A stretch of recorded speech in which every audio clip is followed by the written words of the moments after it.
国际消息，咱来关心中央有一架飞行机，伫美国洛杉矶时间13下晡的时阵起飞，要为洛杉矶飞来咱桃园。结果飞到半路的时阵，发动机却是向各样，大家是拢真紧张。落尾树这架飞行机是翻头飞到登去洛杉矶的机场，有319个旅客受到影响，不过加在是无人受伤。 飞机总算降落，旅客看起来真忝，拢等咧要落飞机。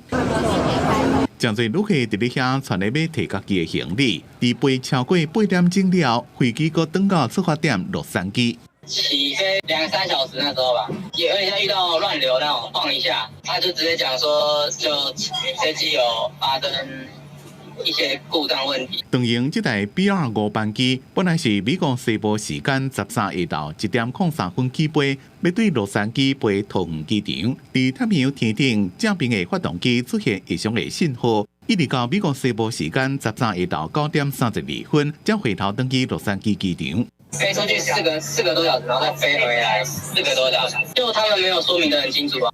长荣航空会释例讲，会协助旅客迁转其他的航班，或者是提供所在来行程加加大的安排，并且对航机进行各种的排除。这台班机是波音777双引领客机，经技术讲，若有一边的引领发生故障，就要找上外的机场降落。